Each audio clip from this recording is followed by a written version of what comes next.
Herkese merhaba, kanalıma hoş geldiniz. Bugün sizlere sağlıklı bir omlet tarifim var. Bunlar için gerekli olan malzemelerimiz 3 adet taze soğanımız var, 2 yaprak pazımız var, 1 tutam ıspanağımız, 1 tutam da dereotu ve maydanozumuz var. Bir miktar yeşil biber ve 1 adet kırmızı biber doğranmış, tuz, karabiber ve 2 adet de yumurtamız var ve sızma zeytinyağımız var. Şimdi tarifimiz için önce bu yeşilliklerimizi doğrayalım. Daha sonra da pişirmeye geçeceğiz. Evet, yeşilliklerimizi ince ince doğradık. Ve şimdi yumurtamızı da güzelce çırpıyoruz. Çünkü güzel bir omlet yapmak için yumurtamızın iyi çırpılmış olması gerekiyor.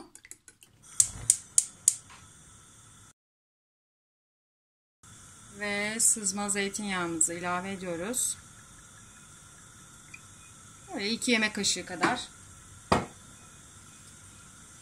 Ardından taze soğanlarımızın beyaz kısımlarını, yeşil biberlerimizi ve kırmızı biberlerimizi birlikte atıyoruz.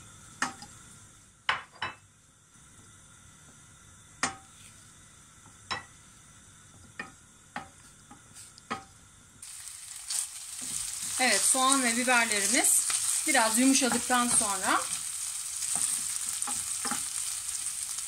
doğradığımız yeşillikleri ilave ediyoruz.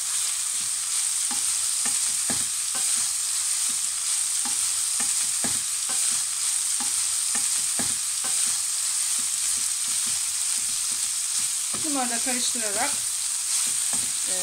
pişmelerini sağlıyoruz.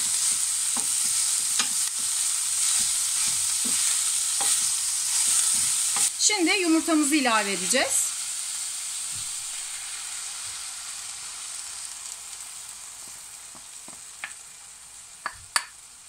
Evet.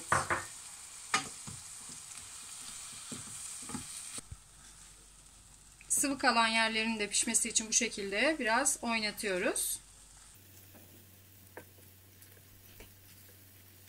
Evet, pişmek üzere omletimiz. Tuz ve karabiberini de ilave ediyoruz.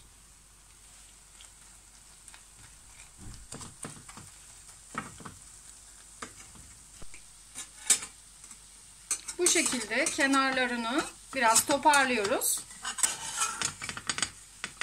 Ve omletimiz pişti. Sebzeli fit omletimizin son hali bu şekilde. Sizler de deneyerek aşağıya yorumunuzu yazabilirsiniz. Yeni videolarımdan haberdar olmak için kanalıma ücretsiz abone olmayı ve bildirim zilini açık tutmayı unutmayın. Yeni tariflerde görüşmek üzere, hoşça kalın.